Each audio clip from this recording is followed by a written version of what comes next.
안녕하세요. 반갑습니다. 강산들이고요. 오늘은 신규 간호사가 꼭 알아야 할 임상용어 세 번째 시간으로 간호처치에 대해서 한번 알아보도록 하겠습니다.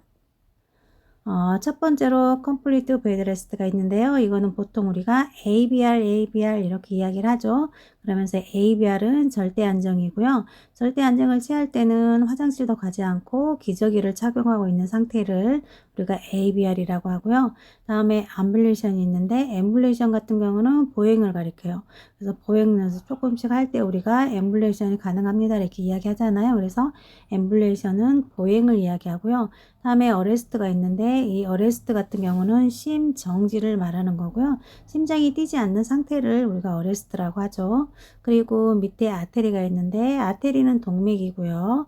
다음에 발루닝이 있는데 발루닝 같은 경우는 우리가 이렇게 폴리 카테터가 있잖아요. 그러면 카테터를 이렇게 안에다 넣고 이게 빠지지 않도록 그 안에 이렇게 풍선에다가 공기를 주입하는 걸 말하는 거거든요. 그래서 이거는 풍선을 의미하는 원래 발루닝 뜻은 풍선이고요. 우리는 이 안에다 이제 공기를 주입을 해서 얘가 소변줄이 이렇게 밖으로 빠지지 않도록 하는 거 그걸 우리가 발루닝이라고 하고요. 다음으로 베드메이킹이 있는데 베드메이킹은 우리가 신안이 왔을 때 침대를 만들어주는 걸 우리가 베드메이킹이라고 하는 거예요. 그리고 다음으로 블레더 이리게이션이 있는데 이 블레더는 방광을 가리키는 거잖아요. 이리게이션은 세척이고 그래서 블레더 이리게이션은 방광 세척을 의미하는 거예요. 그리고 밑에 이제 베드레스트는 아까 ABR은 절대 침상 안정이고 이 베드레스트 같은 경우는 그냥 침상 안정이에요. 그래서 ABR 상태에서 조금 상태가 호전이 됐다 하면 이제 베드레스트를 하는 거죠. 그래서 베드레스트는 침상 안정이고요. 다음으로 제왕절개술이 있는데 우리가 제왕절개는 보통 시색이라고 이야기하죠. 그래서 제왕절개술은 시색이고요. 다음에 혈액 응고가 있는데 이거는 블러드 클로팅이라고 하는데 우리가 보통 클롯이라고 이야기를 하죠. 클롯. 이거는 혈액이 피떡을 말하는 거야. 피떡. 그러니까 우리가 피떡이 지면은 클롯 됐다고 이렇게 이야기하잖아요. 그래서 블러드 클로딩은 혈액 응고를 이야기하는데 주로 피떡을 이야기한다는 거 이렇게 기억을 해주시면 되고요. 다음은 DNR인데요. 이 DNR 같은 경우는 우리가 연명치료 거부 동의서를 받을 때 DNR을 받는다 이렇게 이야기를 하는 거고요. 풀텀으로는 do not resuscitate 이렇게 이야기하는데 보통 우리가 그냥 DNR이라고 하거든요. 그래서 연명치료 거부는 DNR로 알고 계시면 되고요. 다음으로 드레싱이 있는데 드레싱은 상처 부위를 소독하는 거고요. 우리가 약어로는 DX 이렇게 표기를 하죠. 다음으로 에네마가 있는데 에네마는 관장이고요. 다음에 회음절개술이 있는데 회음절개술 같은 경우는 에피지액토미에서 우리가 에피지오토미 이렇게 이야기하죠. 에피지오토미 이거는 회음절개술이고요. 다음으로는 익스파이어가 있는데 익스파이는 우리가 사망을 했을 때 익스파이라고 하죠. 다음은 피딩인데요. 피딩 같은 경우는 위에다가 직접 관을 연결을 해서 식사를 드리는 걸 우리가 피딩이라고 하고요.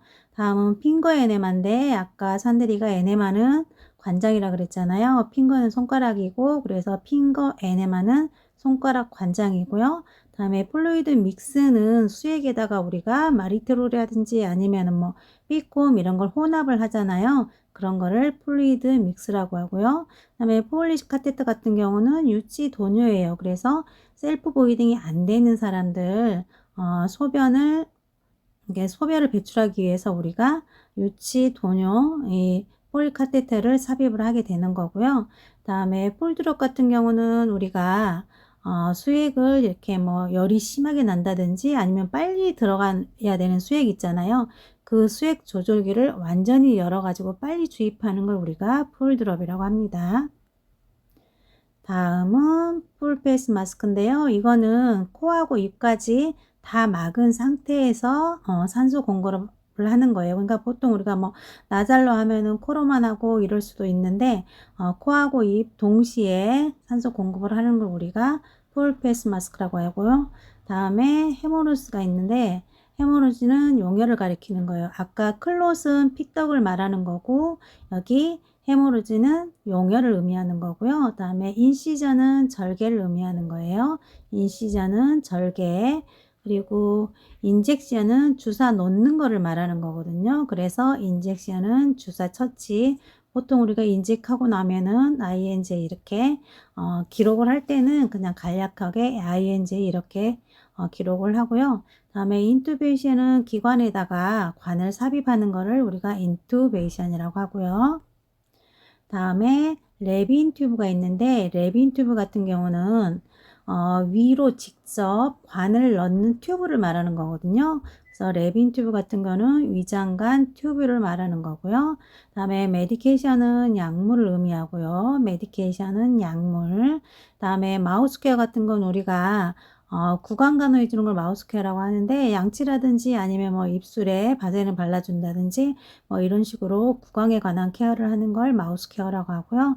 그리고 나잘 캐뉼라 같은 경우는 우리가 산소를 주입할 때 이 코에다가 이렇게 튜브를 꽂아서 산소를 공급하잖아요. 그거를 우리가 나잘 캐뉼라라고 하는 거고요. 다음으로는 오퍼레이션이 있는데 이 오퍼레이션 같은 경우는 수술을 의미하는 거고요. 우리가 약어로는 OP 이렇게 기록을 하면 되고요. 다음에는 페리니얼 케어가 있는데 페리니얼 케어는 회원부 간호를 의미하는 거예요. 그래서 뭐 우리가 카테트를 하고 계시는 분들 소독을 해준다든지 이런 거를 우리가 페리니얼 케어라고 하는 거고요. 그리고 약어로는 피케어 이렇게 기록을 하시면 되고요. 다음에는 팩셀인데요. 이거는 수혈용 혈액을 의미하는 거예요. 팩셀은 수혈용 혈액을 의미하는 거고요. 다음에 포스트오피는 수술 후, 수술하고 나서를 포스트오피, 수술 전은 프리오피, 수술 후는 포스트오피, 수술 전은 프리오프로 기록을 하고요. 다음은 리오퍼레이션인데요. 이 리가 다시 한다는 뜻, 되돌린다는 뜻이거든요. 그래서 리오퍼레이션은 재수술을 의미하고요. 다음은 샘플링인데요. 이 샘플링 같은 경우는 우리가 체외를 한다든지 아니면은 뭐 유해를 한다든지 이럴 때 샘플링 한다고 하잖아요. 그래서 샘플링은 체외를 의미하고요. 다음에 스킨 테스트는 피부 반응 검사예요. 스킨 테스트는 피부 반응 검사고요. 다음에 스파이널 테이핑이 있는데 이거는 스파이널 테이핑은 요추천자라는 걸 의미하고요. 이거는 딱터디라는 거죠. 스파이널 테이핑은 요추천자. 다음으로 스티치 오프는 실밥을 제거하는 걸 우리가 스티치 오프라고 하고요. 다음에 석션은 흡인이에요. 석션은 흡인. 다음으로 서든데스는 갑자기 사람이 사망하는 걸 우리가 서든데스라고 하죠. 그래서 갑자기 사망하는 것을 서든데스. 다음에 서포스토리는 좌약을 의미해요. 그래서 우리가 좌약을 표기를 약어로 표기할 때는 SUP 이렇게 이 앞에 SUP만 따서 SUP 이렇게 기록을 하고요. 다음에 슈처는 봉합이고요. 슈처는 봉합. 다음에 시럽은 그냥 시럽이에요. 물약을 우리가 시럽이라고 하고요. 다음에 트라케얼 튜브는 기관 튜브를 의미하거든요. 그래서 이 트라케알이 기관을 의미하는 거잖아요. 그래서 트라케얼 튜브는 기관 튜브를 의미하는 거고요. 다음에 탭피트 마사지는 미온수 마사지를 의미하는 거거든요. 근데 이거는 요즘에는 안 해서 그렇게 많이 사용하지는 않아요. 그리고 트라케오스토미는 기관 절개술을 의미하는 거거든요. 그래서 트라케오스토미는 기관 절개술. 그 다음에 트란스퓨전은 우리가 수혈을 의미하는 거고요. 그 다음에 베인은 정맥이고 베인은 정맥. 그 다음에 위닝 같은 경우는 우리가 호흡기를 대고 있다가 그 호흡기를 제거를 하고 환자 스스로 호흡을 하도록 하는 걸 우리가 위닝이라고 하는 거고요. 그 다음에 인트라머스쿨러 인젝션 이거는 이 인트라머스쿨러에게 근육을 가리키는 거고요. 그 다음에 인젝션은 주사를 가리키잖아요. 머스큘러가 근육이니까 그래서 인트라머스쿨러 인젝션은 근육 주사를 가리키는 거고요. 그 다음에 인트라버너스 인젝션은 인트라비너스 인젝션 같은 경우는 정맥 주사예요. 그래서 인트라베너스 인젝션은 정맥 주사고요. 다음에 피하 주사 같은 경우는 우리가 서브큐테니우스 인젝션 이러는데 보통 그냥 SC 이렇게 하고 그 다음에 정맥 주사 같은 경우는 IV 이렇게 하고 근육 주사는 IM 이렇게 기록을 하지 우리가 간호 기록할 때 이걸 다 풀텀을 쓰지는 않아요. 이렇게 해서 오늘은 간호 처치에 관한 용어에 대해서 알아봤고요. 다음에 마지막으로 이제 증상과 관련된 용어 한번 하고 이 용어에 관한 영상은 마치도록 할 거거든요. 오늘도 역시나 산들이 영상 시청해 주셔서 너무너무 감사드리고요. 산들이는 다음 영상에서 다시 뵙도록 하겠습니다. 감사합니다.